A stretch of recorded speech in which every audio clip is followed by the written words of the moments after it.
Bonjour, bienvenue à la suite sur les fondamentaux en didactique des mathématiques. Nous allons aujourd'hui travailler sur le module numéro 2. Alors, dans le module numéro 2, selon les programmes que nous avons établis pour les différents modules, nous allons étudier aujourd'hui quelque chose qui est fondamental en didactique, les transpositions didactiques et les variables didactiques. Ce sont deux fondamentaux qui sont incontournables, quel qu'il soit le niveau d'enseignement, apprentissage en mathématiques. Alors, les transpositions didactiques dans différents univers expérimentables. Pour la notion d'univers expérimentable, vous regarderez le module numéro 1. C'est un parcours de modules. Donc, on va s'appuyer sur le module numéro 1.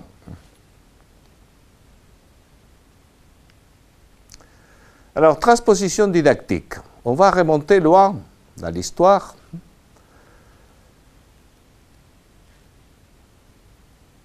Il y a une intention d'apprendre, d'enseigner, soit ici une technique qui était fondamentale pour les hommes primitifs. D'une part, la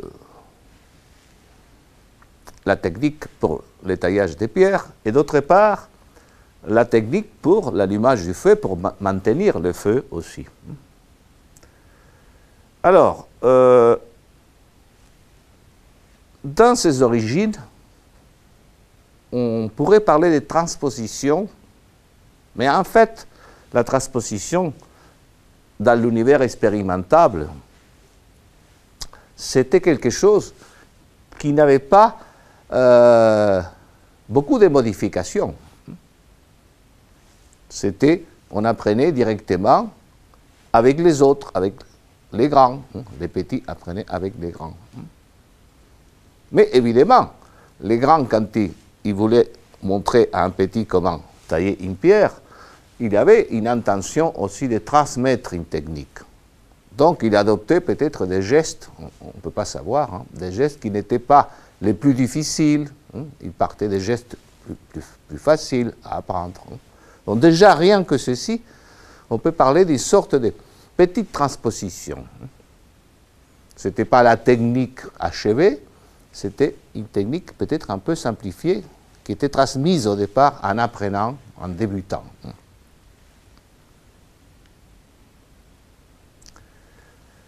Plusieurs univers existaient dans cette époque. Un univers où on avait la technique pour tailler les pierres, l'univers du feu, l'allumage, le maintien du feu, le foyer. Un univers des peintures rupestres. Et des apprenants par psychomorphisme. Le terme psychomorphisme est développé dans le module numéro 1. Donc, vous pouvez vous y référer. Dans ces univers expérimentables, entre le maître, entre guillemets, et l'apprenant, se produisait un phénomène de psychomorphisme.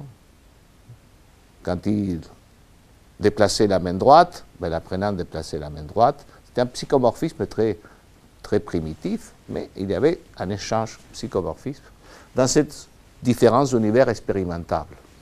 Donc, il y avait une transposition, même si on ne parlait pas du tout de transposition à cette époque-là, évidemment, il y avait une forme de transposition.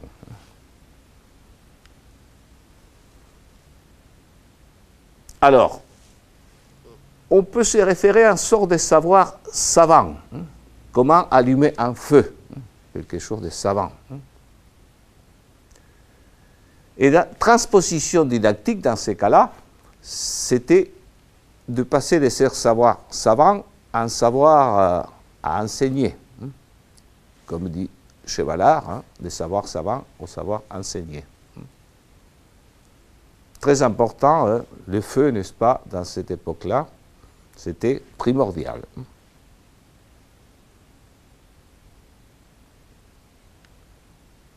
Alors, transposition didactique est un terme qui a été développé par Yves Chevallard. Et c'est le titre d'un ouvrage qui a été publié en 1985.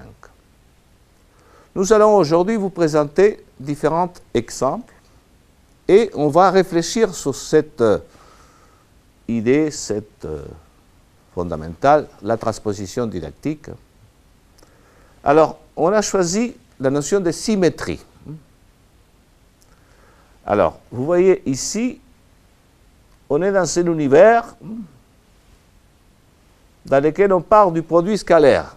En mathématiques, on part du produit scalaire et on se réfère à cet univers et on va situer la symétrie dans le cadre de cet univers mathématique. On parle aussi d'automorphisme orthogonal, voyez. On est dans un univers qui correspond à un niveau assez poussé en mathématiques. Dans ce autre univers, nous avons en analyse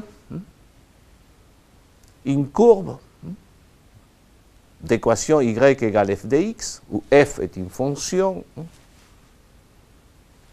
de R dans R, de réel dans des réels, et on va définir ici, par exemple, un axe de symétrie. On a un autre univers.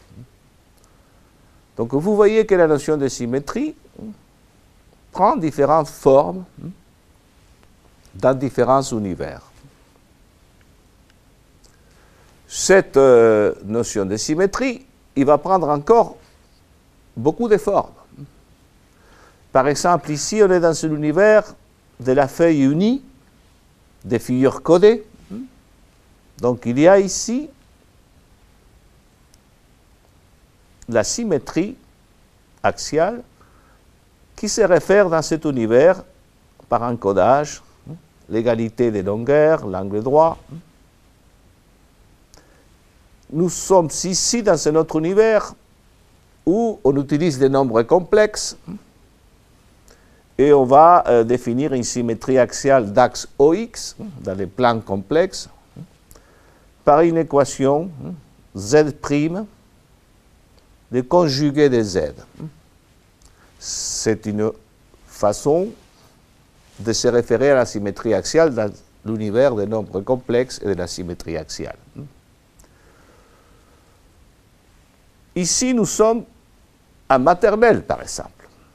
Alors, en maternelle, les enfants utilisent des pliages, des tâches, et la symétrie axiale, elle est présente ici.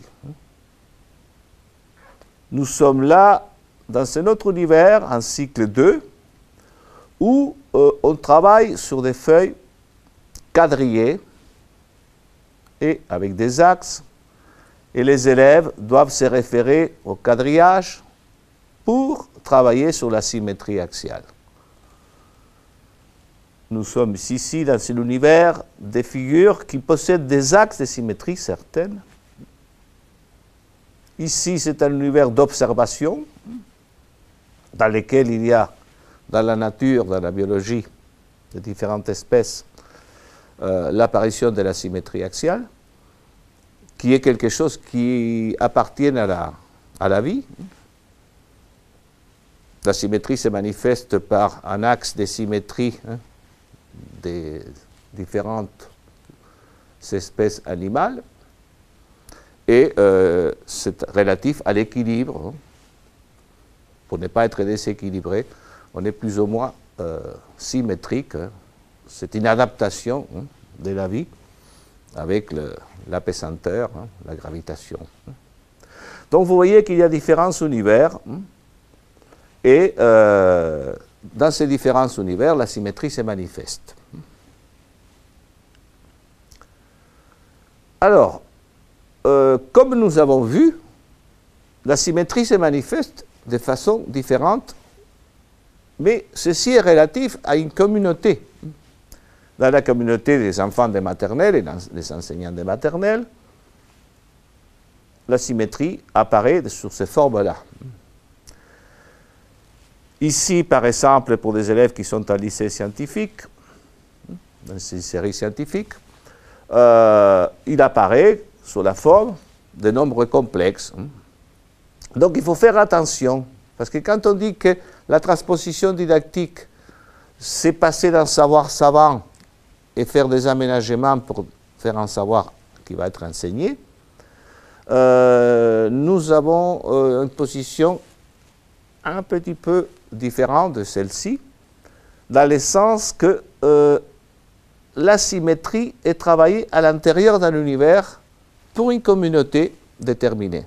Et c'est dans cet univers-là qu'il y aura plus ou moins des transpositions didactiques.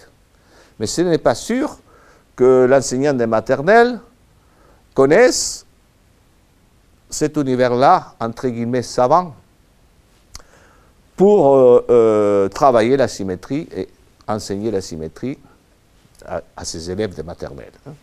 Il n'y a pas forcément une transposition de l'un à l'autre. Il y a ici une transposition à l'intérieur de l'univers qui correspond à la communauté des maternelles. Donc, chaque univers a sa propre épistémologie. Mais on ne peut pas dire qu'il y a eu des transpositions didactiques de l'un à l'autre.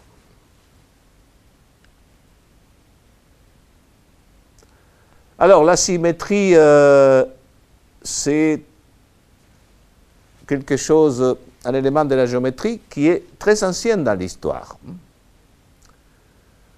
Par exemple, à l'époque des géomètres grecs,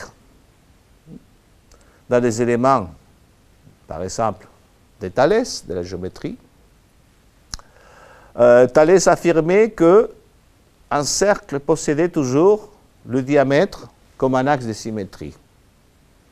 C'était comme un postulat, comme quelque chose comme un constat. Donc vous voyez que ce savoir-là a été enseigné, continue à être enseigné.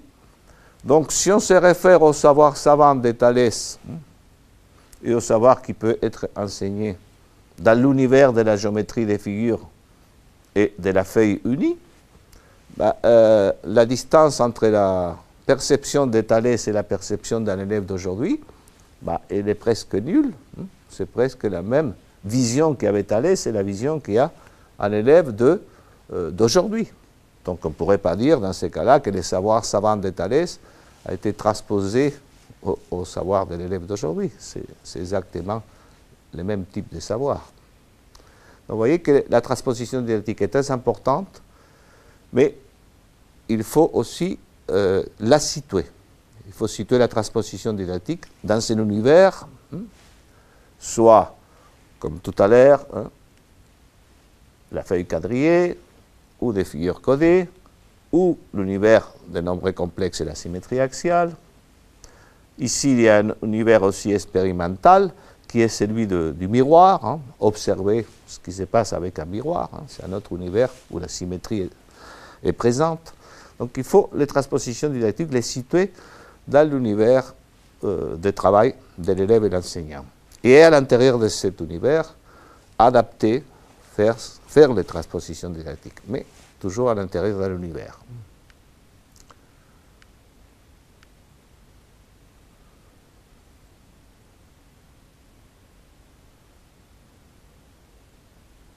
Donc ce qu'on vient de dire, c'est à l'intérieur de chaque univers qu'il faut faire des aménagements, il faut transformer didactiquement les savoirs. Et pour cela, pour pouvoir les transformer, nous allons parler aujourd'hui d'un fondamental de la didactique, des mathématiques, variable didactique. Nous allons expliquer aujourd'hui aussi ce qui est une variable didactique.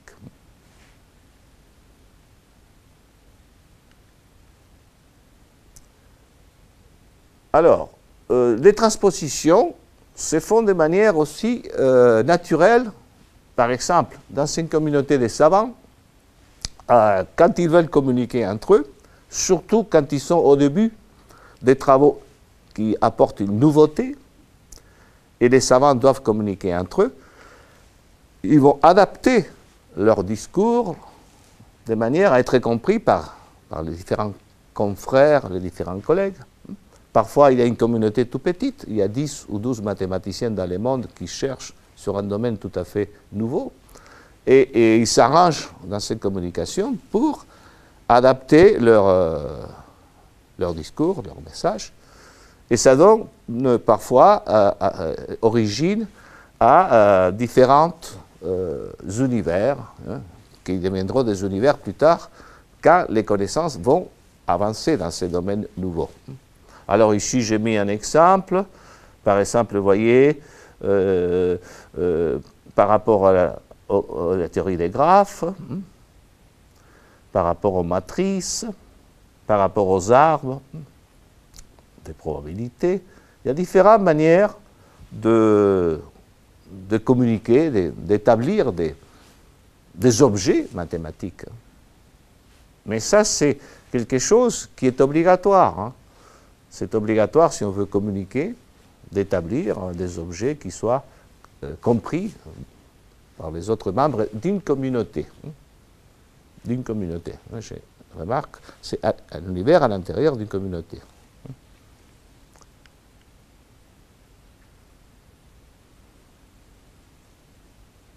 Alors, nous allons parler, de ce qu'a dit Chevallard, des transpositions didactiques externes, transpositions didactiques internes.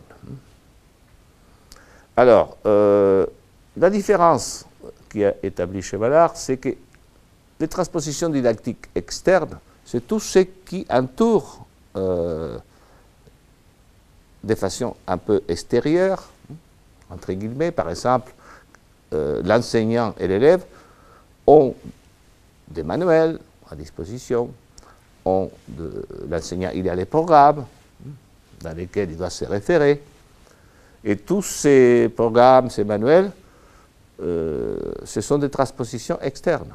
Même quand l'enseignant prépare un matériel, il prépare une séquence, il prépare des exercices, il prépare du matériel, et tout ça c'est une transposition didactique externe. Et la transposition didactique interne est très importante.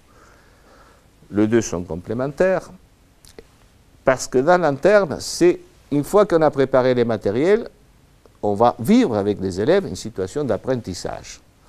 Et là, il y a toujours des moments qui n'ont pas été prévus. Donc il y a une dialectique, il y a une interaction qui se produit entre les élèves et l'enseignant, et entre les élèves eux-mêmes, qui va faire que cette transposition externe va être obligée de s'adapter à la science. Et ces adaptations entre les actions et réactions entre les enseignants, l'enseignant et les élèves, va faire qu'il y aura encore des adaptations, toujours avec l'envie de faire apprendre, l'objectif d'apprentissage. Donc, l'enseignant navigue entre ces deux transpositions, les transpositions externes qu'il a préparées avant en fonction du programme, qui est déjà une transposition externe, et la transposition interne dans laquelle il interagit in vivo, c'est-à-dire avec ses élèves dans la science. C'est cette interaction, par un phénomène de psychomorphisme, des allers-retours entre les réponses des élèves, le questionnement de l'enseignant, les adaptations de l'enseignant et les adaptations des élèves, qui va faire profiter pour l'enseignant à développer ses compétences professionnelles. Donc il va sortir de la science enrichi. S'il a bien dialogué avec ses élèves, il va être enrichi dans ses compétences professionnelles parce qu'il a fait la gestion de tous les imprévus qui lui ont permis de s'adapter, de modifier et de faire une transposition didactique interne.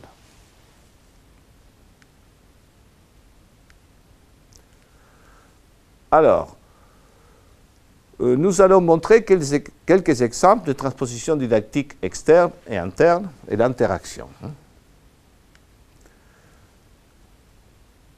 Alors, par exemple, dans les nombreuses opérations, différentes transpositions externes.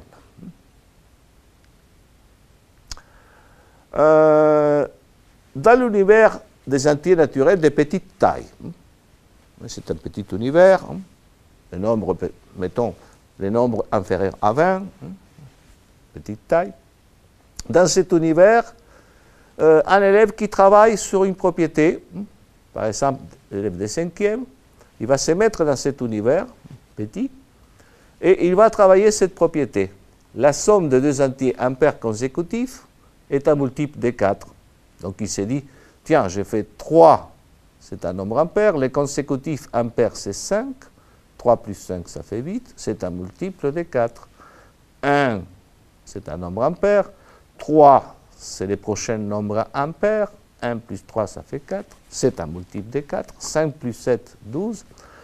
Donc il va dire, c'est vrai que cette propriété est une propriété vraie, alors il peut, par un phénomène encore des psychomorphismes avec les différentes opérations, c'est dire qu'à chaque fois qu'il va additionner un nombre impair avec les prochains nombres impairs, ça va faire 2 fois le nombre qui est au milieu, entre deux, qui est toujours entre deux. Par exemple, ici, quand on additionnait 1 plus 3, il y a les 2, nombre 2 qui est entre 1 et 3. Ça fait 2 fois 2, 4.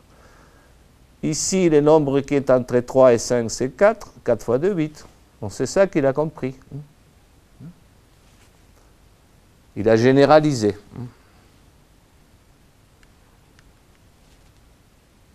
Alors, cette propriété-là, c'est à l'élève de 5e qui réfléchissait. Mais on peut aussi la faire réfléchir à l'élève de terminale scientifique. Donc lui, il va être dans un autre univers. Il va déjà pouvoir s'installer dans l'univers algébrique. Et il va réfléchir, non pas avec 1 plus 3 ou 3 plus 5, mais sur ces formes-là. 2k plus 1, 2k plus 3. Un nombre impair plus 1, 2k est un nombre impair, plus 1 ça fait un impair, 2k plus 3 c'est celui qui vient, le nombre impair qui vient après. Et puis il va faire dans l'univers algébrique des expressions de premier degré, c'est le premier degré en k, il va arriver à quelque chose de la forme 4 fois, parenthèse, k plus 1. Donc, comme les 4 est explicitement un facteur, il va dire, ces résultats-là, il va être un multiple de 4, quelle que soit la valeur des k. Là, c'est donc un univers de travail qui permet aussi d'affirmer que la propriété est vraie. La somme de deux nombres impairs consécutifs est un multiple de 4. Il y a d'autres transpositions didactiques dans d'autres univers. Par exemple, ici, les nombres qui sont géométrisés, sous une forme géométrique. Donc ici, il y a un exemple, vous voyez, des nombres géométrisés. La somme de tous les nombres 1 plus 2 plus 4 jusqu'au nombre n, c'est égal à n fois n plus 1, le tout divisé par 2. Et cette transposition de cette propriété qui est dans l'univers de l'algèbre, ici, à l'univers de la géométrie, nous permet de réfléchir avec d'autres outils. L'univers de la géométrie est très, très important pour la géométrisation du nombre, et ça permet de comprendre l'algèbre. Cet univers-là est utilisé par les membres de la secte de Pythagore. Quand on disait secte, ça n'a pas la même connotation d'aujourd'hui. Et cet univers était basé chez les pythagoriciens sur des figures géométriques et un raisonnement à l'oral, de façon verbale. On expliquait ici.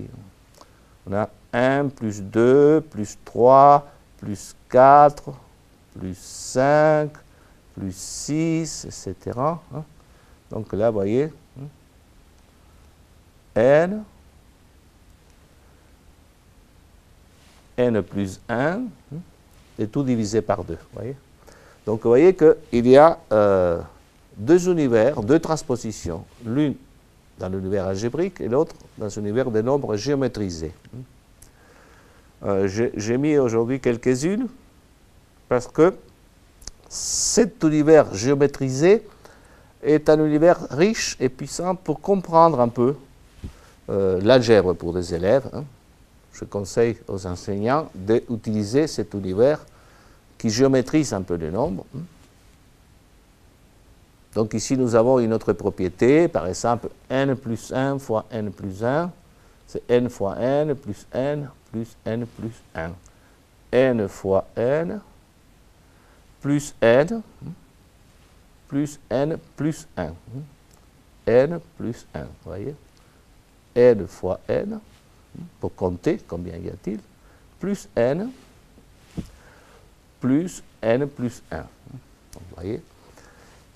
Deux univers en parallèle. Alors, ce qui est important, c'est que quand il y a deux univers en parallèle, ça, vous pouvez regarder le module numéro 1, c'est très pédagogique en mathématiques de travailler simultanément dans deux univers ou trois. C'est très facilitateur pour l'élève pour faire des psychomorphismes, des correspondances entre l'algèbre, l'univers algébrique et l'univers géométrique. Un autre exemple, ici on additionne les nombres impairs. 1 plus 3 plus 5 plus 7 jusqu'à 2n moins 1. Ça, on est dans l'univers algébrique. Ça fait n au carré. 1 plus 3 plus 5 plus 7 plus 9. Et ça nous fait ici 5 fois 5. 25 n au carré. Et on a le premier nombre impair, le deuxième, le troisième, le quatrième et le cinquième nombre impair. Donc on additionne les 5 premiers nombres impairs. Ça fait 5 au carré. Vous voyez la force de la visualisation géométrique. Nous avons ici, par exemple, la propriété distributive. Quand on additionne, on multiplie par un facteur, on peut distribuer. On le voit ici. Si je vais multiplier, ici c'est 4 plus 3 fois 9. Je peux multiplier 9 fois 3, 9 fois 4, et puis additionner après. Alors ça, c'est tout à fait explicable, puisque la multiplication, c'est une somme abrégée des termes qui sont tous égaux entre eux. Donc ça correspond bien à un comptage des points distribués sur une forme rectangulaire, avec des lignes, des colonnes. D'ailleurs, c'est un univers où l'on peut partir de cet univers-là pour apprendre la multiplication aux élèves du cycle 2, avec des dispositions comme ça. Alors, il ne faut pas confondre la transposition didactique dans l'enseignement avec la vulgarisation. Dans la vulgarisation, on cherche à transmettre certaines propriétés mathématiques ou faire connaître certains objets mathématiques, et on utilise beaucoup les analogies et les métaphores. Mais on va occulter tout ce qui est obstacle, parce que qui dit apprentissage des mathématiques, on apprend, on l'avait dit dans le module 1, on le dira tout au long des différents modules, l'élève doit vaincre des obstacles pour avancer, pour comprendre bien les mathématiques. Et par contre, dans la vulgarisation, on évite de poser des obstacles. Alors, vous voyez des analogies, il y a une qui est très connue. On fait une analogie dans la règle de signes chez les nombres. Si on multiplie un nombre positif multiplié par un positif, ça nous donne un positif. Un positif multiplié par un négatif, ça donne un négatif. Et on dit par exemple, par analogie, que les amis de mes amis sont mes amis. Plus par plus, ça fait plus. Les ennemis de mes amis sont mes ennemis. Moi par plus, ça donne moi. Donc vous voyez que c'est une analogie. Ça n'a pas une valeur mathématique, mais c'est une analogie qui peut aussi servir à mémoriser, par exemple, des propriétés sur la multiplication. Une vulgarisation. Mais, en fait, ce n'est pas vraiment l'essence mathématique de pourquoi un positif multiplié par un positif, ça fait un nombre positif. Voyez, ça serait une transposition didactique. Mais là, c'est simplement une analogie. Alors, il y a des métaphores qui sont assez fameuses. Il y a un seul battement d'aile d'un papillon au Brésil peut déclencher une tempête au Texas. Fameuse métaphore de Lorentz, papillon qui déclenche une tempête. Alors, il y a des univers où on transpose, vous voyez, ici il y a une sorte de schématisation où l'on transpose, dans lesquels il y a des attracteurs, hein, c'est la théorie du chaos. Donc, vous voyez que là, c'est une métaphore. Donc, les métaphores sont utiles dans l'enseignement, mais ce n'est pas une transposition didactique. Alors, on va parler des transpositions permanentes. C'est ce qu'on disait tout à l'heure. Hein. Il y a les transpositions externes et les transpositions internes. Mais quand on enseigne, quand on est avec les élèves, au moment où on va dérouler un enseignement sur une science, sur des activités, il y a un état de transposition permanente, c'est-à-dire que les interactions entre les élèves et l'enseignant et vice-versa va faire que l'enseignant va chercher, de façon permanente, à transposer pour que les élèves comprennent mieux les objectifs de l'apprentissage. On peut parler de transposition permanente in vivo, c'est-à-dire au moment où l'on enseigne, dans l'acte d'enseignement.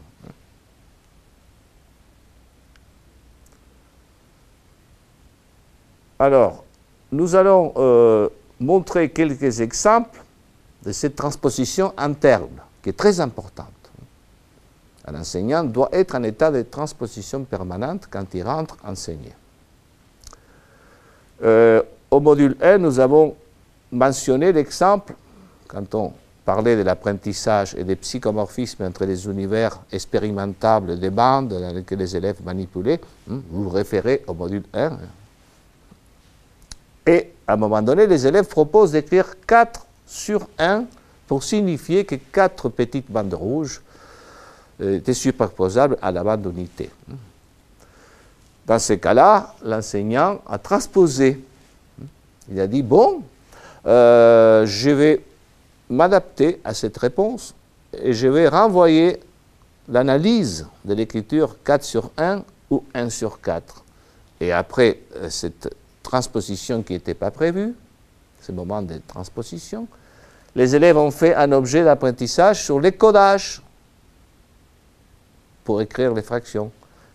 Et ils ont dit, ils ont bien compris que le 1, c'était l'unité, on le mettait en haut au numérateur, et les 4, c'est le nombre de parts, 4 petits morceaux rouges, on les mettait en bas, le dénominateur. Donc ça donnait un sens au numérateur, un sens au dénominateur. Plus fort que si l'enseignant n'avait pas fait cette transposition permanente interne.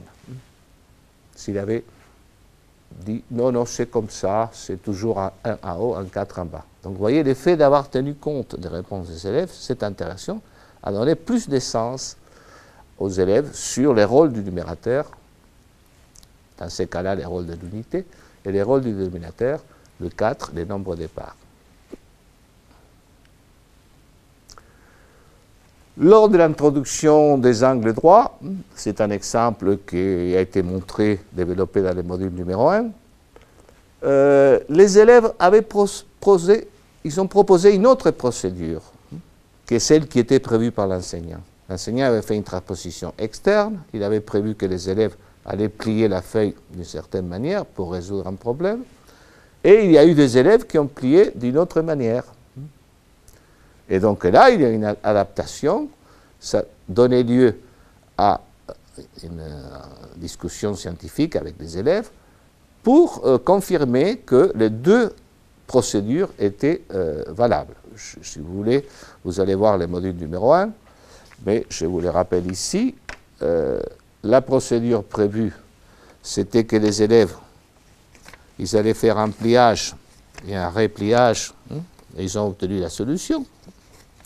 Mais il y a eu des élèves qui ont fait une autre procédure, ils avaient plié comme ça, ils avaient réouvert la feuille, vous allez trouver l'explication complète dans le module numéro 1, et en ouvrant la feuille, ils ont fait attention à replier la feuille pour que les premiers plis soient sur les premiers plis. Là, il y a encore de la symétrie orthogonale, vous voyez. C'est encore un univers où la symétrie orthogonale est transposée dans cet univers-là.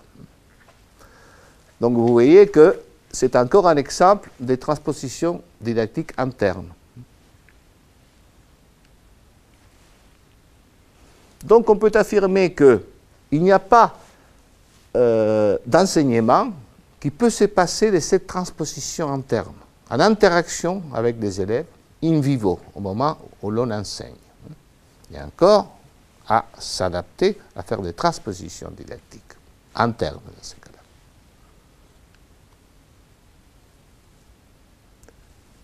Alors, pour les sciences de l'éducation,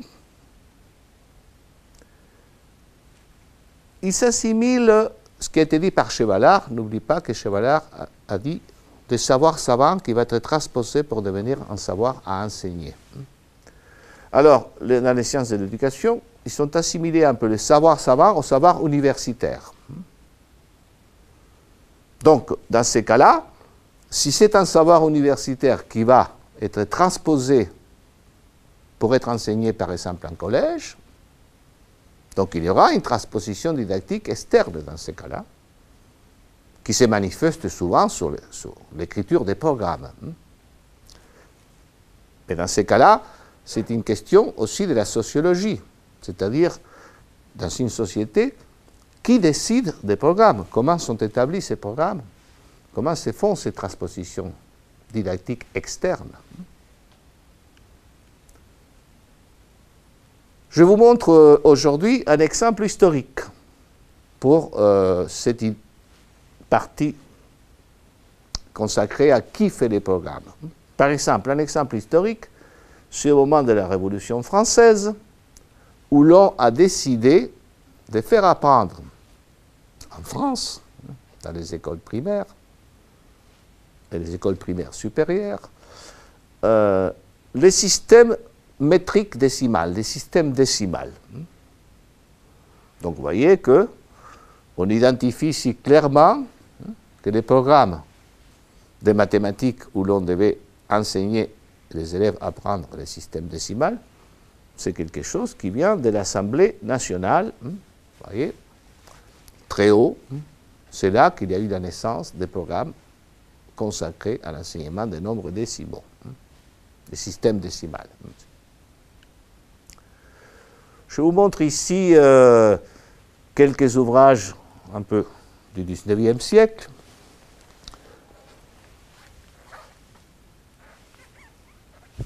Alors, le but, c'était à l'époque de passer de l'arithmétique vulgaire à l'arithmétique décimale. Donc ici un ouvrage de Desvoilles, où l'envie c'était de faire apprendre aux élèves, aux futurs citoyens, le calcul décimal. Vous voyez que dans cet ouvrage de l'école primaire supérieure, les explications sont basées sur un discours verbal. Il y a très peu d'exemples, toutes des explications verbales.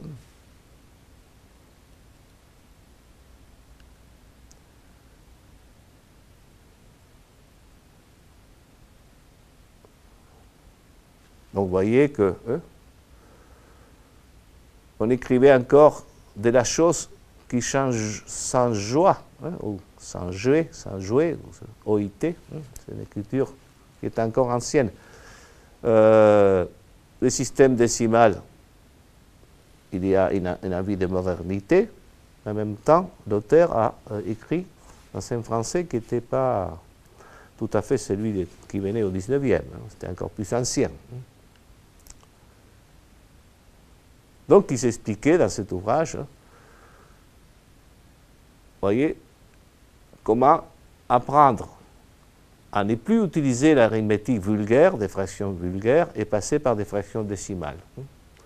Donc on avait une publicité aussi, c'était très axé sur la publicité, la transposition didactique externe, pour que les apprenants adhèrent à ce système décimal et ils abandonnent l'ancien système.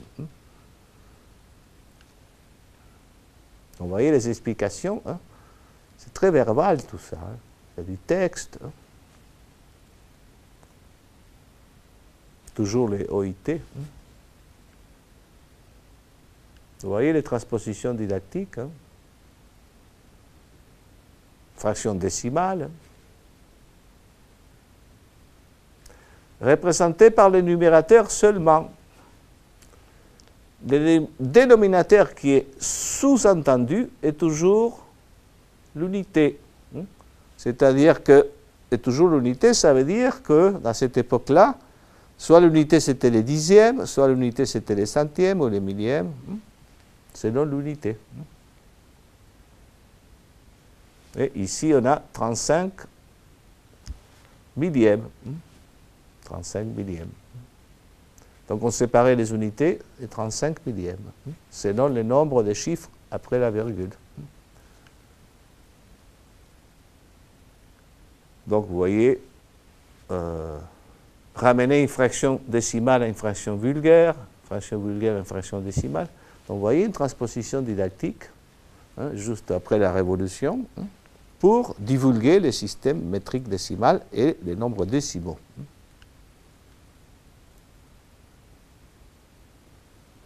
Alors, transposition didactique aussi, c'était dans l'univers des calculs à l'époque. Il n'y avait pas les ordinateurs comme aujourd'hui. Donc on apprenait à calculer, par exemple, d'extraire les racines carrées. On apprenait aussi à extraire les racines cubiques. Vous imaginez? Bon, voilà une forme de transposition didactique externe. Externe parce que c'est dans un ouvrage, ce n'est pas dans l'interaction élève-enseignant. Ça, c'est écrit dans un ouvrage. Donc, vous voyez, pour extraire la racine cubique du cube de la première, il y a des explications avec des exemples. Donc, vous voyez, je retourne. On commencera par partager les nombres dont on se propose d'extraire la racine cubique en tranches de droite à gauche de 3 chiffres chacune, excepté que la première tranche à gauche peut quelquefois ne contenir que 2, même qu'un chiffre. On cherchera les plus grands cubes contenus dans la première tranche, on prendra la racine que l'on posera à droite du nombre, on élèvera cette racine à son cube que l'on ôtera de la première tranche et l'opération sera finie pour la première tranche. À côté du résidu, s'il se trouve 1, après avoir soustrait les cubes du premier chiffre de la racine de la première tranche, on abaissera la seconde tranche en mettant un point au-dessous du premier chiffre de la seconde tranche pour indiquer que la division pour avoir le second chiffre de la racine doit commencer par ces chiffres. Je ne sais pas si c'est du charabia pour vous, mais aujourd'hui, on n'a pas ce type de transposition didactique. Vous voyez que c'est un univers très verbal, très axé sur la langue française, pour expliquer, pour transposer les mathématiques, la racine cubique, elle est là, la méthode. Donc vous voyez, bon, il y a quand même un exemple, une autre transposition didactique dans l'univers des calculs. Tous les 19e siècle, justement, les transpositions didactiques ont eu pour but d'installer bien le système légal des poids et mesures, parce que c'est quand même quelque chose qui était un objectif politique très important. Donc ici, j'ai mis la loi Guizot en 1833. C'est encore réaffirmé que dans l'école primaire élémentaire ou supérieure, vous voyez, quand on disait qui fait les programmes, directement, la loi Guizot, qui installe les programmes, transposition didactique externe. Un autre exemple de transposition didactique, c'est plus proche de notre époque, au dernier siècle, les mathématiques modernes.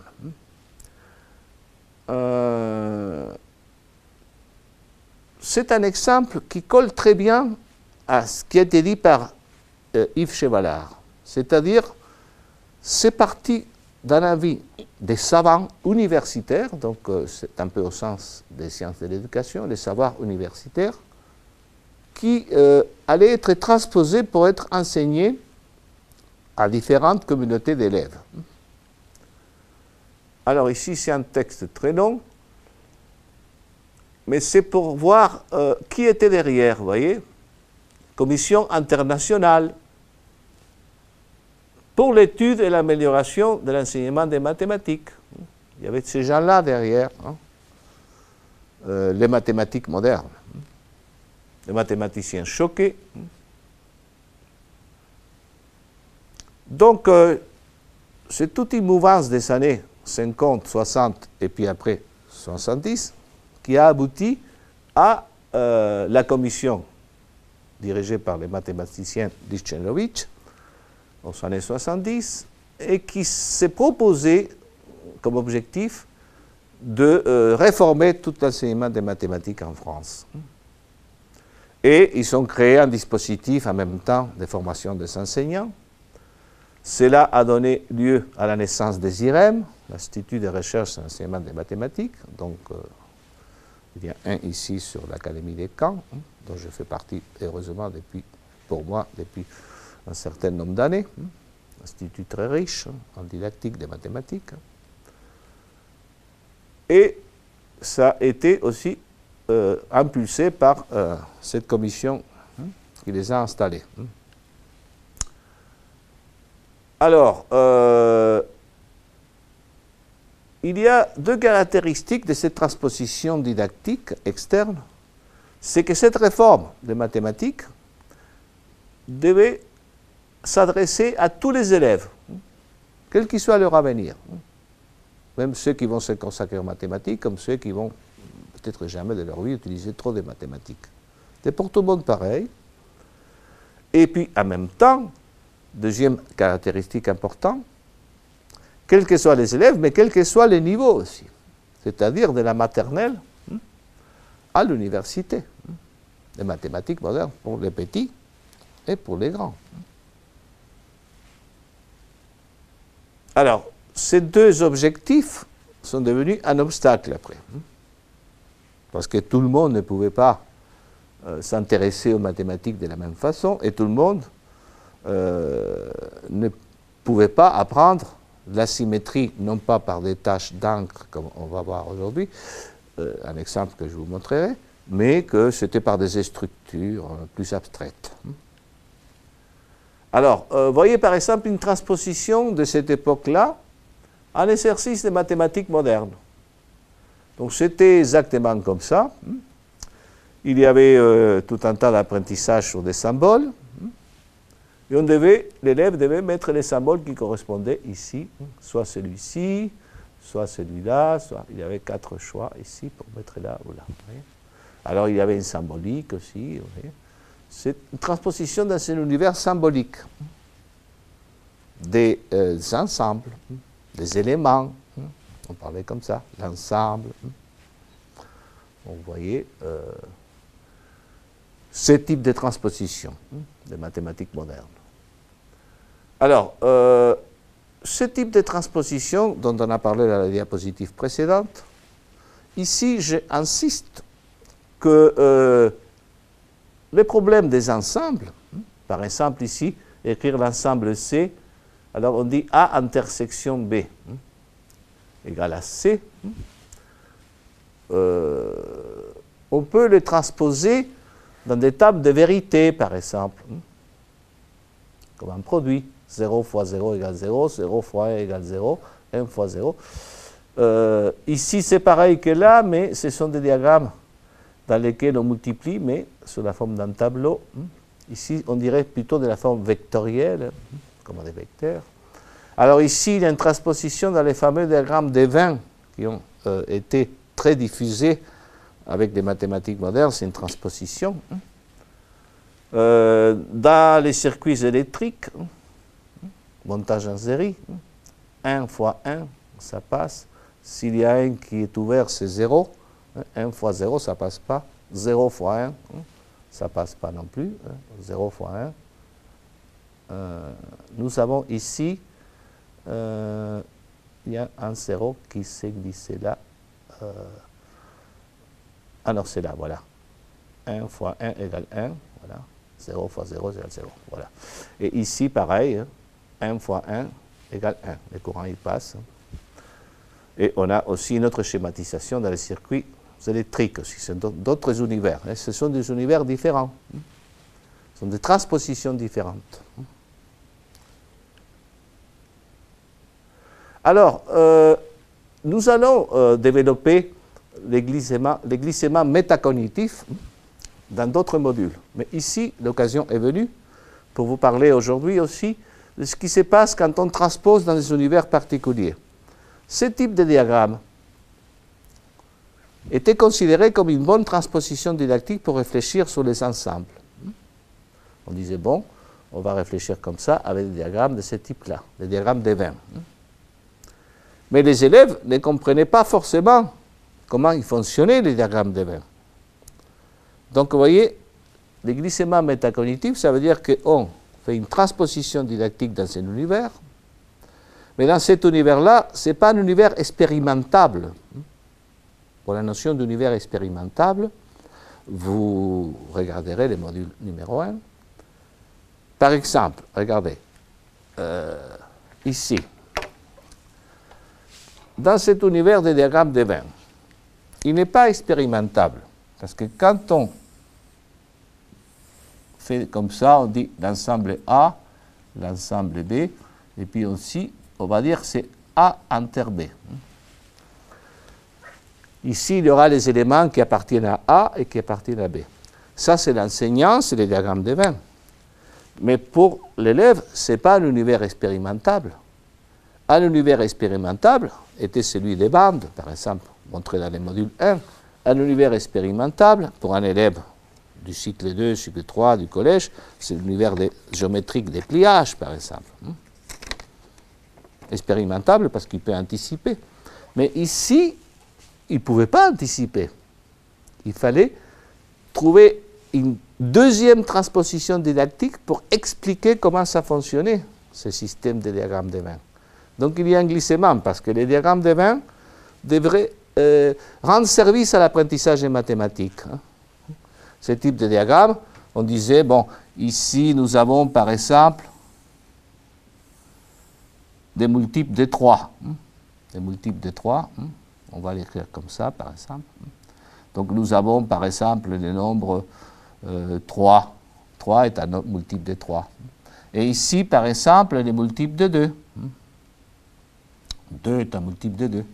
Et quand il y avait un multiple de 3 et de 2, comme les 6, on les met là. Donc voilà ce système, voilà à peu près comment ça fonctionne. Mais l'élève, il n'avait aucune expérience et il ne pouvait pas anticiper des choses. Il fallait qu'il apprenne ce système-là. Donc il a fallu développer une transposition didactique pour enseigner ce système-là qui devait être un système de diagramme d'Evin qui allait faire mieux comprendre les multiples communs à 3 et à 2. Au lieu de faire comme ça, par exemple, la liste des multiples de 2, 2, 4, 6, 8, 10, les multiples de 2, par exemple, ici, et les multiples de 3, ici, 3, 6, 9, 12, etc. Et c'est dire, ah, tiens, il y a des multiples qui sont à la fois des multiples de 2 et des multiples de 3. Donc, vous voyez, là, c'est un univers plus classique. Et cet univers de diagramme d'Evin devait contribuer à apprendre cette propriété des multiples communs. Mais cet univers de diagramme d'Evin n'était pas un univers expérimentable. Donc, on devait l'enseigner. Pourquoi il n'était pas expérimentable? Parce qu'un élève, le professeur il faisait comme ça, mais l'élève pouvait faire comme ça, dire bon, il y a un ensemble, je vais le faire comme ça, par exemple. Alors, ça, ce n'était pas la bonne représentation, parce qu'il y a deux parties qui ne sont pas connexes, vous voyez. Mais l'élève, il pouvait les faire comme ça. C'était un obstacle. Pourquoi les faire toujours comme ça et pas comme ça? Vous voyez? Donc, ça, c'est un glissement qu'on appelle métacognitif. Je vous ai mis des références de Brousseau, de Guy Brousseau. C'est lui qui a parlé de cette terminologie, glissement métacognitif, dont on reviendra quand on parlera dans les modules consacrés aux obstacles, à la situation problème. Glissement métacognitif parce qu'on invente un univers de diagrammes d'Evin pour expliquer les propriétés des multiples communs, mais comme cet univers pose des obstacles, il faut faire une nouvelle transposition didactique pour expliquer cet univers de diagrammes d'Evin qui va servir à expliquer les propriétés des multiples communs. Donc il y a un glissement métacognitif. Voyez. Alors, bon, là, ici, vous allez disposer des diapositives aussi qui vont accompagner la vidéo. Bon, je vous ai mis différents problèmes, justement, des diagrammes d'Evin. Il y a des diagrammes de Carroll qui veut représenter la même chose, les ensembles, avec une autre façon de représenter. Vous voyez qu'il y a différents univers des transpositions. On peut dire qu'il s'est transposé de différentes manières. Il y a une tentative de transposer les mathématiques sur un univers purement symbolique. C'est la tentative du groupe Bourbaki,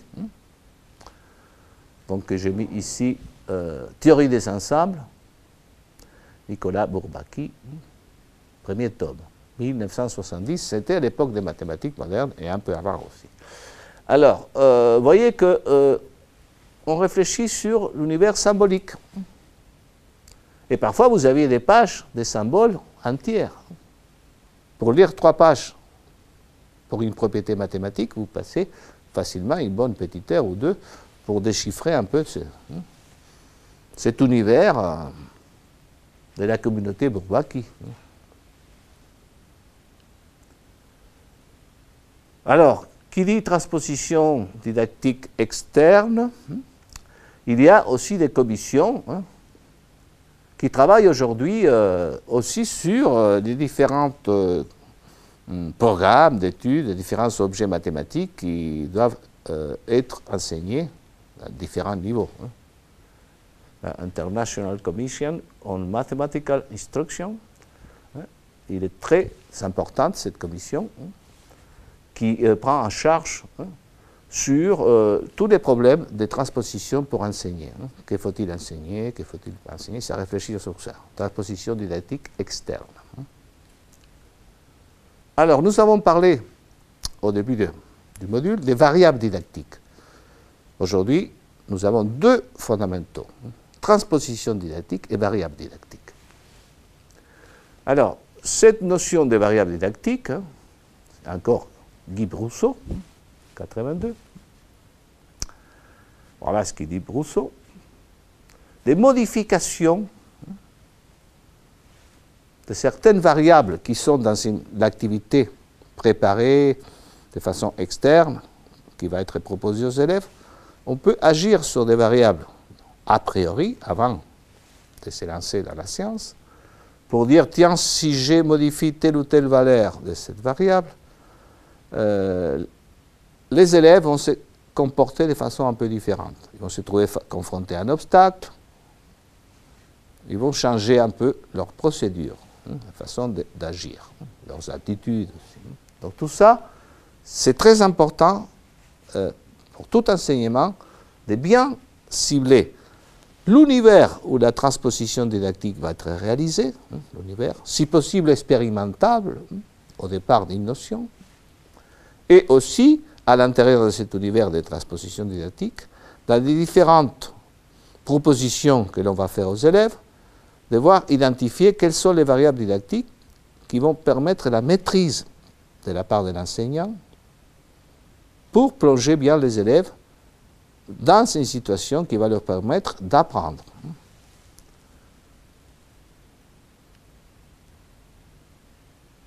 donc c'est toujours Brousseau,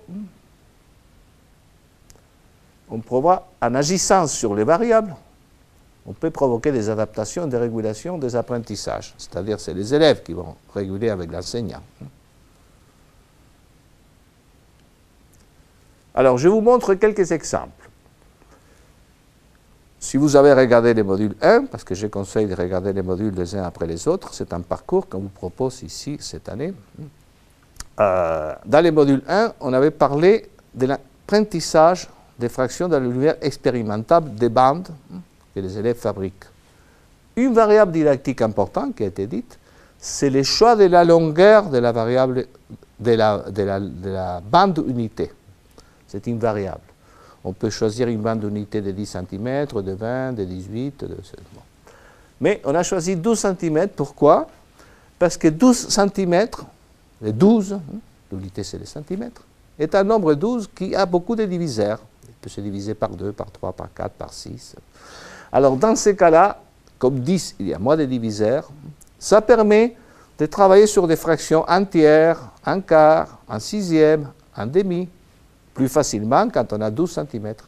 Donc, une des variables importantissimes quand on se lance dans l'univers expérimentable des bandes pour introduire les fractions, c'est la longueur de la bande unité et des autres bandes superposables.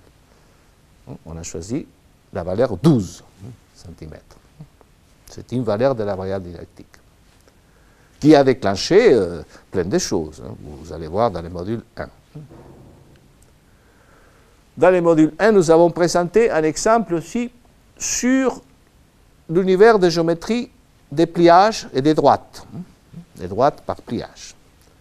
Et nous avons choisi exprès de ne pas donner une feuille A4 de contours rectangulaires. Nous avons choisi de donner une feuille de contours irréguliers.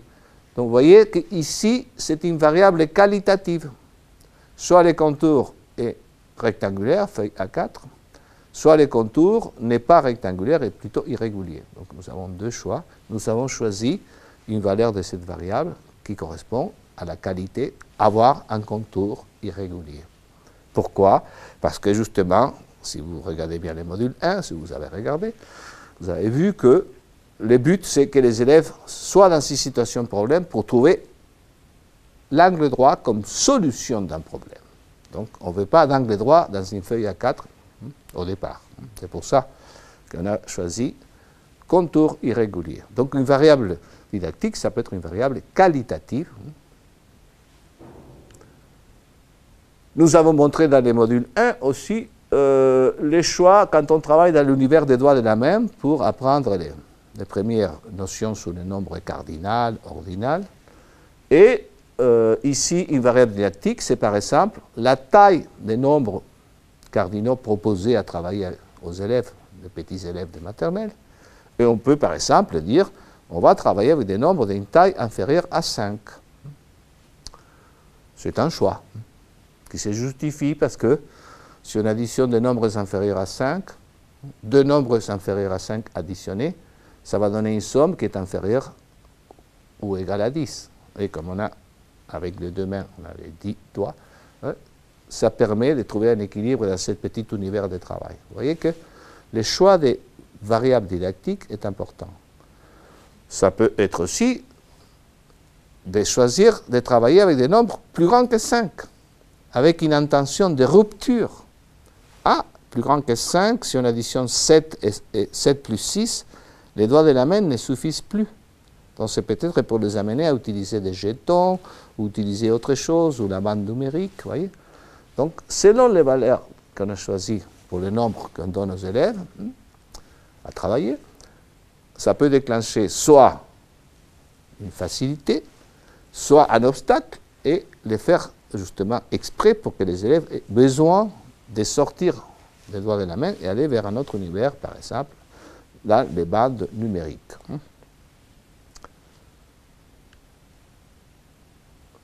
En géométrie, regardez un exemple. Variable didactique. Il y a un obstacle qui est connu, les élèves confondent, même en collège aussi, évidemment, les différentes symétries, axiales et centrales. Les élèves de la primaire aussi confondent. Alors, une variable didactique qualitative, c'est de donner des cas où il n'y a qu'une seule symétrie possible entre deux figures, la symétrie axiale ou la symétrie centrale. Et des cas où, ici par exemple, quand vous donnez deux cercles, vous pouvez dire deux cercles de même rayon, il y aura toujours un axe de symétrie axiale. Mais il y aura toujours un point de symétrie centrale aussi. Donc quand on donne deux cercles de même rayon, on peut trouver toujours un axe de symétrie, mais on peut toujours trouver un point de symétrie, centre de symétrie centrale. Donc vous voyez, l'enseignant, il peut jouer de donner des cas dans lesquels il n'y a qu'un seul axe possible, symétrie axiale, et pas de symétrie centrale. De donner des cas où deux figures possèdent qu'une symétrie centrale et pas axiale, ou des cas où on peut faire les deux. En général, il faut parcourir les différentes possibilités dans l'univers ici des petites figures sur la feuille unie et les instruments. Dans ce petit univers, on peut travailler justement différents choix possibles. Et ces choix possibles, ce sont des choix, la variable didactique, c'est les choix du type de la figure, de deux figures symétriques, soit axiales, soit centrales, soit les deux. Par exemple, dans l'univers des tâches et des pliages, variable didactique, ça, on est dans l'univers des transpositions didactiques en maternelle de la symétrie, symétrie axiale par pliage et par des tâches d'encre. Alors, les types de couleurs, le nombre des tâches, la position des tâches par rapport à l'axe, l'alignement ou pas, vous voyez, il y a différentes variables didactiques. Alors, je vous invite, on va faire une petite expérience ici, comme les élèves de maternelle. Alors, par exemple, on peut donner des feuilles aux élèves de maternelle, peu importe s'ils sont rectangulaires ou pas, bon, si possible, comme ça c'est encore mieux. Et par exemple, dire tiens, on va faire un pliage, on va ici mettre des tâches, des gouaches par exemple, et on va faire des pliages.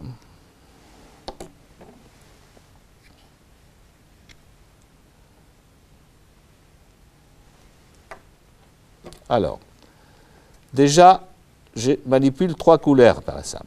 Donc c'est une variable didactique, j'aurais pu faire simplement une seule tâche. Alors j'ai fait trois. Alors un enseignant, il peut dire, ah, je commence par le faire qu'une tâche simplement. Puis après les élèves font un pliage avec l'aide de l'enseignant, évidemment ils sont petits, ils s'appuient bien.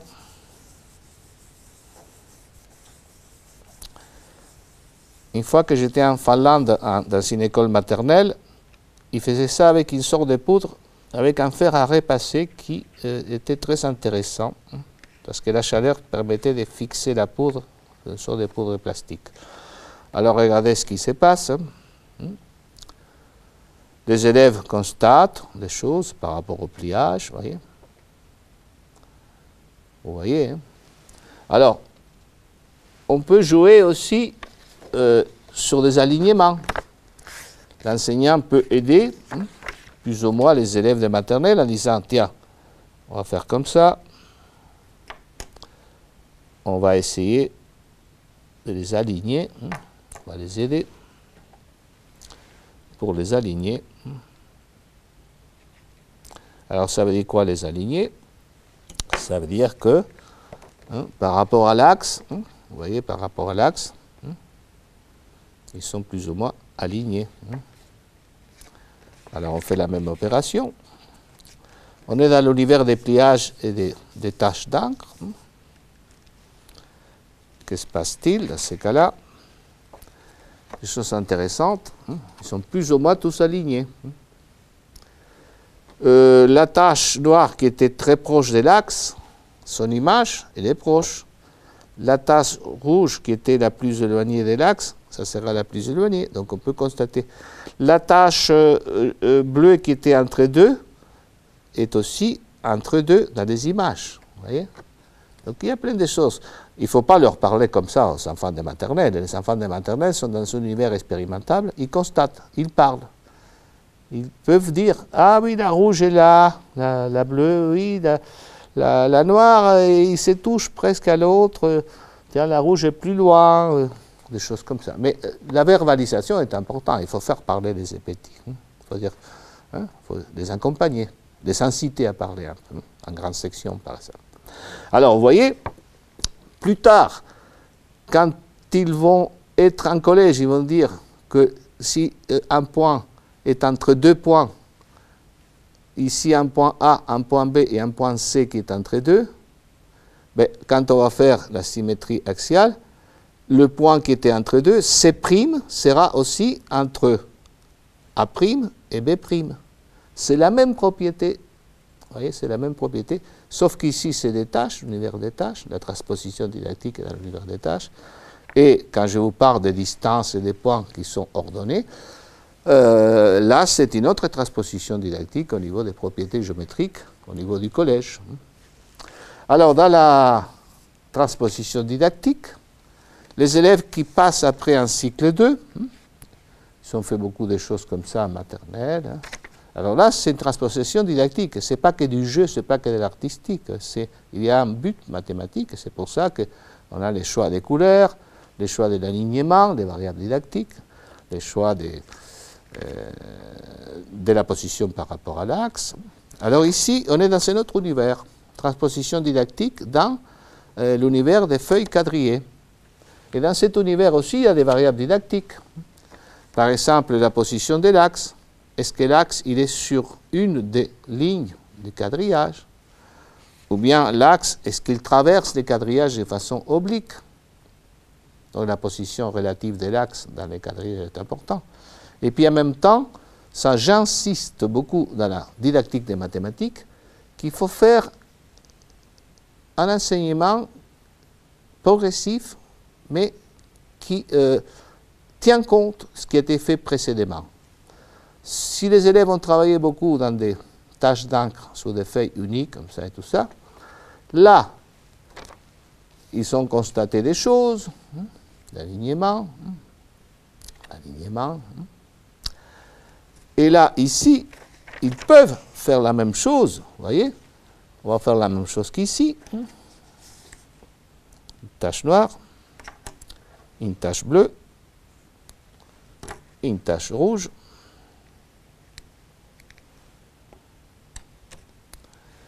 et les élèves ils disent, bon, on a les quadrillages, ah oui, on a déjà fait ça en maternelle, on va plier. Mais là, on va faire une transposition didactique dans un univers nouveau. Ce n'est plus la feuille unie. Donc là, la transposition didactique va inciter les élèves, et l'enseignant les incite, à dire, oui, la noire, elle était à combien de carreaux à peu près de l'axe? Il était à peu près, ça commençait à 1 carreau, ça finissait à 5 carreaux. Et l'image, pareil, de l'autre côté, ça commence à 1 carreau, ça finit à 5. Et celui-là était à combien? Celui-là, il était à 15 carreaux, et l'autre est à 15 carreaux. Donc là, ils vont transposer sur un début de la notion de distance par rapport à l'axe. Distance de l'élément initial, et de distance de l'élément image, qui est la même distance. Il y a 15 carreaux là, et il y a 15 carreaux là pour la rouge, par exemple. Donc vous voyez comment on passe d'un univers à un autre. Et ce sont des transpositions didactiques de la symétrie axiale. Donc vous voyez ce qui se passe au niveau de la transposition didactique.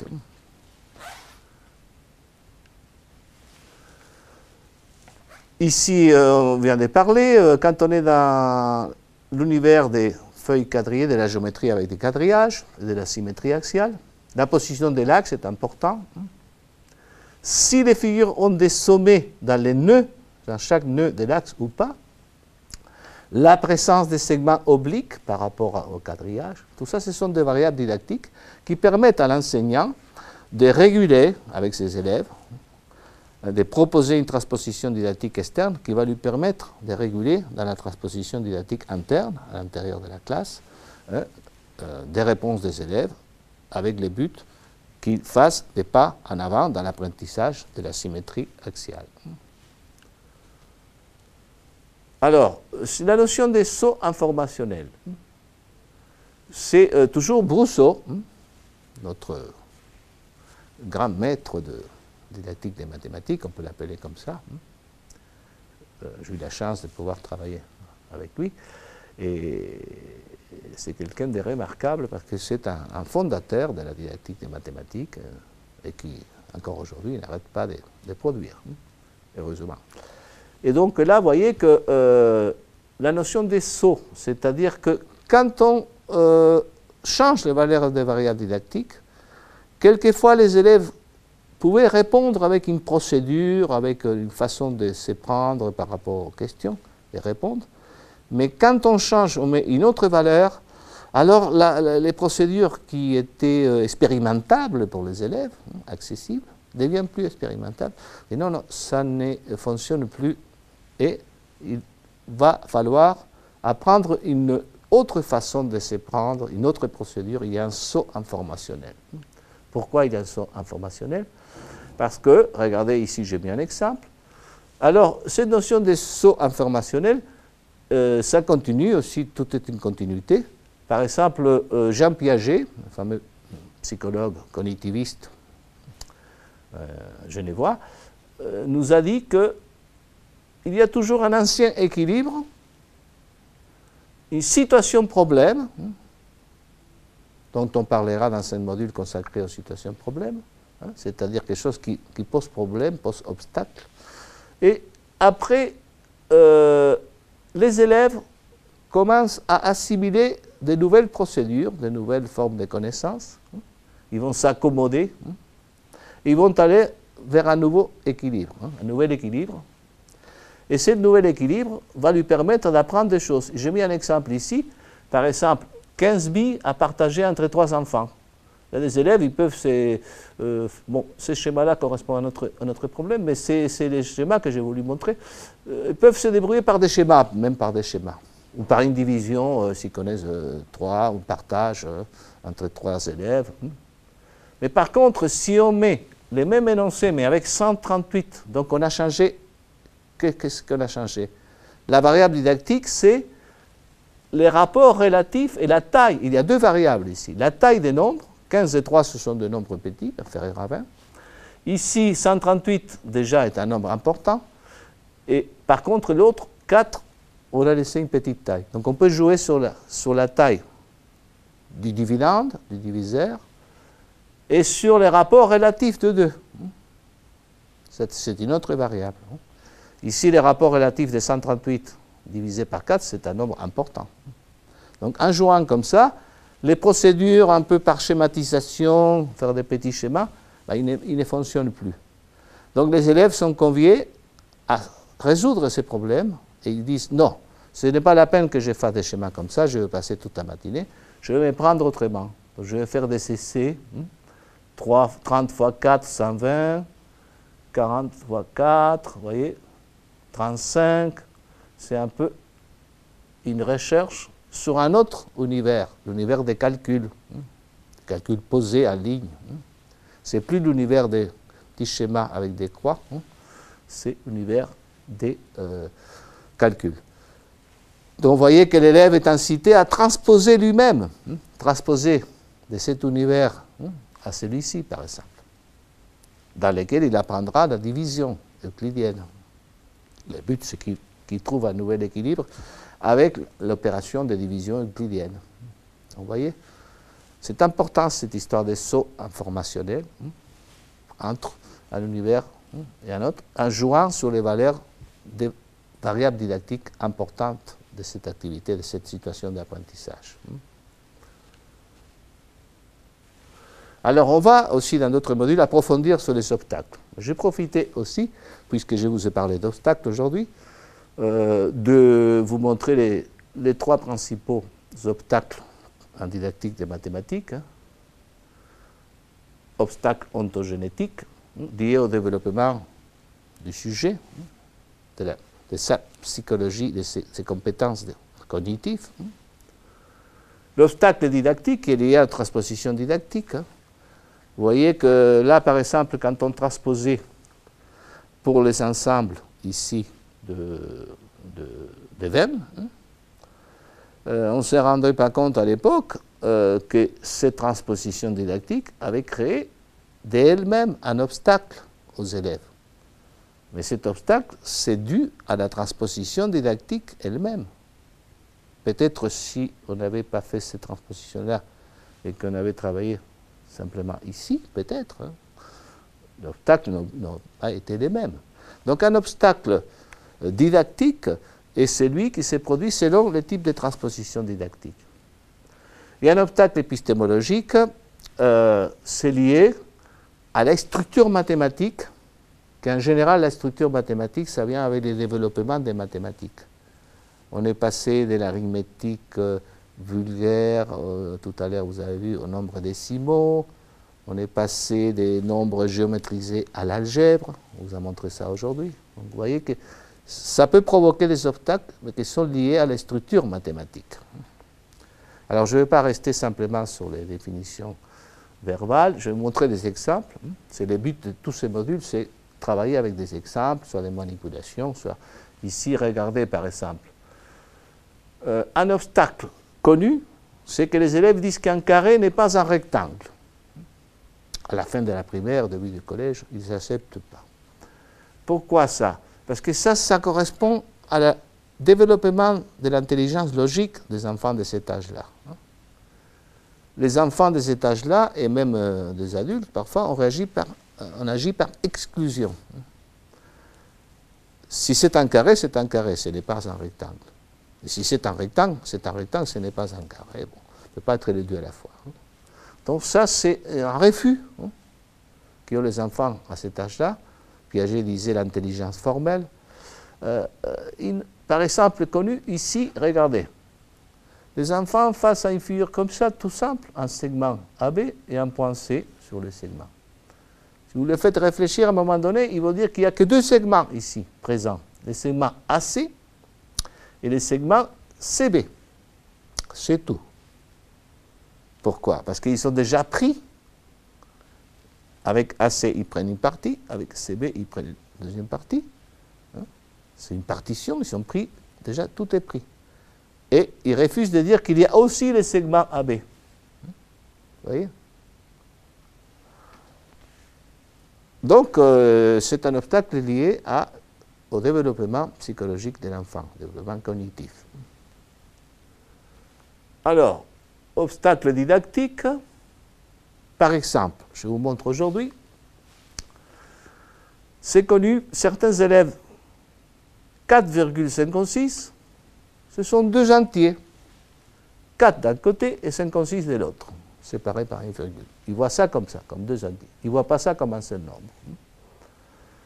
Par contre, quand les élèves travaillent dans la méthode qui part des bandes, qui passe aux fractions, qui va aussi vers les fractions dans les parts des gâteaux plus tard, et après les fractions décimales, et après les nombres décimaux, dans ces parcours didactiques, ces élèves-là, ils ne trouvent pas cet obstacle-là.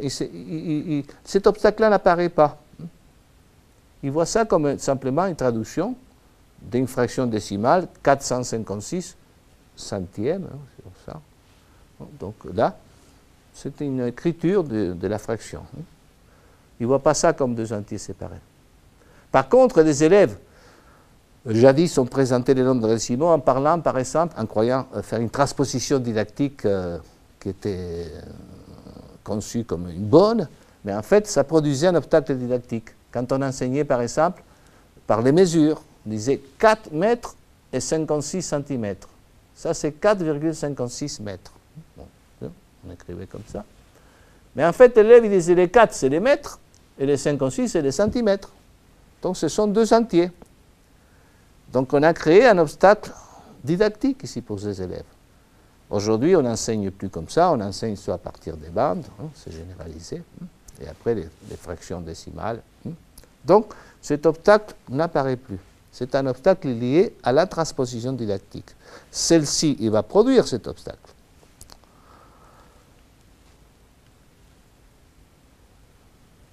Et puis aussi des obstacles qui sont intrinsèques à la structure mathématique. On appelle des obstacles épistémologiques. C'est plus profond. Par exemple, chez les nombres décimaux, on sait bien qu'entre 3,6 et 3,7, il y a une infinité de nombres décimaux. On peut faire un raisonnement pour se rendre compte. C'est la propriété des densités. Entre deux décimaux, il y a toujours un nombre décimal. Mais ceci contredit les caractères des nombres entiers. Entre 36 et 37, il n'y a pas de nombre. Entre 6 et 7, il n'y a pas de nombre entier. 7, c'est les consécutifs de 6. 37, c'est les consécutifs de 36. Donc ça, c'est un obstacle qui apparaît en général, quelle que soit la méthode d'approche. Et justement, il faudra faire des transpositions didactiques. Je reviendrai dans un prochain module sur des transpositions didactiques qui vont traiter de cet obstacle, en jouant sur des valeurs de variables didactiques, pour que l'élève soit mis en situation de vaincre cet obstacle. Vous voyez à quoi ça sert les variables didactiques et les transpositions didactiques, pour essayer de faire surmonter des obstacles, dans ces cas-là épistémologiques, des obstacles qui vont apparaître quelle que soit la méthode. C'est un obstacle qui apparaît toujours, celui-ci. Alors ici, par exemple, il est très important, une variable didactique que j'ai développée dans le module 1, que j'ai développée dans tous les modules, c'est de pouvoir choisir, à un moment donné de l'apprentissage, sur des notions, plusieurs univers de façon simultanée. Et on va parler aussi des outils d'aujourd'hui, par exemple le logiciel GeoGebra, qui permet de faire travailler à des élèves, bon, là, on est par exemple à lycée, avec simultanément l'univers des droites passant par l'origine, un petit univers de droite qui passe par l'origine, des points, et la géométrie repérée, avec un repère orthonormé. En même temps, les coordonnées du point B, ils apparaissent sur un autre univers, l'univers des tableurs. Un tableau dans lequel on a les coordonnées du point B. Et en même temps, un troisième univers qui est l'univers algébrique, dans lequel on écrit les coordonnées des points et on écrit aussi l'équation y égale x. Ça, c'est l'équation de cette droite-là, qui passe par 0, 0, par 1, 1, par 2, 2, etc. Voici l'équation. Donc, cette simultanéité est très importante. Je vais prendre l'ordinateur dans quelques instants pour vous montrer aussi cette vertu, parce que quand vous faites bouger les points B et vous déplacez en gardant les points A ici, vous allez voir que les équations vont changer. Vous allez voir que les coordonnées des B vont changer aussi. Et les élèves, ils peuvent, par les biais de travailler en 3 univers différents, consolider ces compétences sur l'univers graphique, de la géométrie repérée, en même temps sur les équations algébriques, et en même temps sur les tableurs. Et il y a des interactions. Ce que je disais, dans le module numéro 1, des psychomorphismes. Ce qui se passe ici correspond de façon morphique à la structure qui est là, sur tableur, et correspond à la structure particulière de l'univers des équations algébriques. Un deuxième exemple, aussi toujours avec ces logiciels GeoGebra, vous faites par exemple un programme de construction dans lequel vous tracez un segment AB, un point C de la droite parallèle à la droite AB, un segment et une droite F qui va couper de façon parallèle au segment BC. Donc vous obtenez un parallélogramme. Et après, vous pouvez, grâce aux fonctions du logiciel, rentrer dans l'univers des mesures d'angle, et rentrer dans l'univers des longueurs, et aussi l'univers des aires. Donc vous voyez plusieurs univers qui sont sur ce travail-là. L'univers des figures, des parallélogrammes, l'univers des longueurs, l'univers des aires et l'univers des mesures d'angle en degrés. Vous voyez que là, c'est... donc, je vais manipuler par exemple ici. Alors, on va choisir ici, on va aller à GeoGebra. Et vous voyez qu'ici, à GeoGebra, on va mettre ici F5, voilà. Et donc là, à GeoGebra, il faut que je prenne la souris. Vous regardez ici, on a les points B, on a la droite qui passe par les points A fixes. Vous avez donc ici les coordonnées des A et les coordonnées des B. On a ici les coordonnées de la droite sous la forme implicite, et l'élève il va les mettre sous la forme explicite, y égale x, et il va ici dire, bon, je vais déplacer les points B, je vais les déplacer, et je vais les mettre ici sur les points des coordonnées 1, 2, par exemple. Alors, il y a ici l'affichage du parcours, par exemple, et on arrive à N2, sur tableur. En même temps, les points à bouger, voyez. Nous avons ici l'équation y égale 2x, dans laquelle l'abscisse de B c'est 1 et l'ordonnée c'est 2. C'est un point qui vérifie 2 fois 1 égale 2. Donc ces coordonnées 1, 2 vérifient cette équation nouvelle. Donc vous voyez cette interaction simultanée de un GeoGebra avec ces trois univers est très très intéressant pour travailler les psychomorphismes entre les trois univers présents. Et donc là, je vais revenir à voilà, et je vais faire F5 pour avoir en plein écran. Voilà. Donc dans ces cas-là, ici, bon, on a commenté cette vertu de travailler avec plusieurs univers et les psychomorphismes entre l'univers des longueurs, des aires, etc.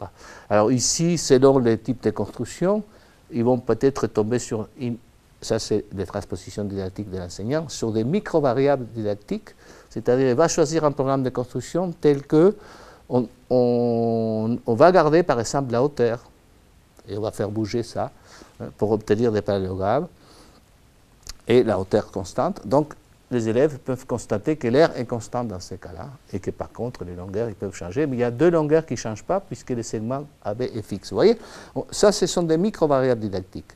Des variables didactiques un peu plus vastes, c'est le choix de plusieurs univers en même temps. Donc, variable didactique, ça peut se situer à plusieurs niveaux.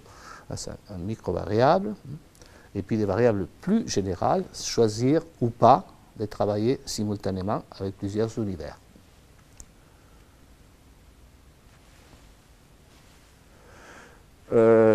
C'est très utile ici. Un autre exemple, par exemple, on va travailler dans les univers des produits des polynômes des premiers degrés. Et en même temps, l'univers des dérivés des fonctions. Dérivés des sommes, dérivés des produits. Alors, il est très utile pour que les élèves puissent même se auto-évaluer, de leur faire apprendre qu'on peut calculer de différentes façons. On peut ici simplement développer, arranger les produits comme un polynôme, sous la forme d'un polynôme, sous la forme canonique, de puissance décroissante, et puis on dérive selon les lois, dérivée d'une somme, et on obtient ici, dérivée d'une puissance. Et là, par exemple ici, on va utiliser la dérivée d'un produit. On dérive le premier terme, multiplié par le deuxième, plus le premier terme, multiplié par la fonction dérivée du deuxième, et à la fin, on réduit et on obtient le même résultat. Donc, ce type de choix des variables didactiques, de faire travailler de deux façons, on dit de deux façons, mais en fait, ils travaillent dans deux univers très proches ici. L'univers des produits, l'univers ici des sommes, pour la dérivation. Vous voyez, c'est très, très, très bon pour que les élèves puissent se auto-évaluer aussi, parce que s'ils ne trouvent pas les mêmes résultats là que là, ils se posent des questions. Et c'est là que l'enseignant peut agir, parce que c'est là qu'il peut, peut-être l'élève, il se trompe dans la réduction ici. Il y a une lacune, il n'est pas très fort là. ou bien il se trompe dans la façon dont il a mal compris la dérivée d'un produit. L'enseignant peut agir quand il y a... Et aussi, l'élève, il est content de trouver le même résultat, il peut se auto-évaluer aussi. Très important ça. Un autre exemple ici, dans l'univers des calculs des primitifs, par exemple, primitifs de la fonction de R dans R, l'expression analytique x puissance 3. À propos de ça, il y a un obstacle qui est très connu dans l'enseignement au lycée. C'est par exemple quand les élèves ils sont à chercher une primitive comme ça, x qui multiplie une fonction, ils disent que c'est la même chose que x, et puis ils cherchent une primitive de f de x. Vous voyez? Alors, ça c'est un obstacle. Parce que ceci est valable si x est une fonction constante. Quand on a une constante numérique, c'est linéaire. L'intégrale est un opérateur linéaire. Mais là, c'est faux pour x. C'est pas bon.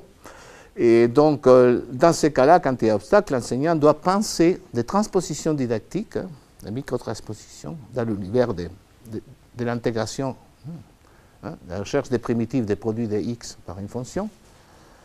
Là, je vous montre un exemple de cet obstacle. Par exemple, on va chercher une primitive de x puissance 3. Pourquoi? Parce que x puissance 3, il est facile pour les élèves de lycée.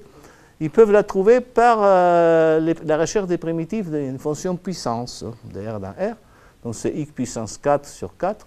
Ils peuvent dériver aussi pour constater que la dérivée de cette primitive, c'est une primitive de celle-là. Bon, mais en même temps, qui dit obstacle, on peut, parfois l'intégration par partie est laissée un peu pour les études supérieures, mais c'est intéressant dans des exemples plus accessibles. Alors là, tout le monde connaît, on est entre enseignants, donc voilà l'égalité fonctionnelle pour des fonctions. Et avec cet exemple-là, on peut le faire travailler en mettant un x de côté. x3, c'est x fois x au carré. Alors, s'il sort les x comme ça, mettons qu'ils sont tentés de faire ça. Donc, une primitive de x3, ils trouvent x4 sur 4. Mais s'ils appliquent cette mauvaise règle, que vont-ils trouver? Ils vont sortir un x, il va rester x au carré. Et donc, ça va faire x fois primitive de x au carré, c'est x3 sur 3. Donc, ça va faire de x4 sur 3. Ici, si on dérive, on a 4, x puissance 3 sur 4. Donc, ça, c'est bien une primitive. On trouve x3. On trouve la fonction x3. On va passer les précédentes. Donc, vous voyez que là, ils peuvent dire, bon là, j'ai trouvé une bonne primitive. Là, s'ils dérivent, ils ne retrouvent pas la fonction x3, qui était au départ. Là, on la retrouve, et là, on ne la retrouve pas. Donc, vous voyez, ça, c'est des recherches de transposition didactique pour travailler les obstacles. On cherche un exemple qui soit expérimentable. Pourquoi x3? Parce qu'il est dans l'univers expérimentable des élèves de ce niveau-là. Expérimentable, ils peuvent expérimenter, calculer une primitive, sans trop de mal, dériver pour constater que c'est bon. Et là, avec on dit un théorème élève, ça on en parlera dans les prochains modules, les élèves, ils pensent qu'on peut sortir les x, mais là, ils constatent que ce n'est pas bon.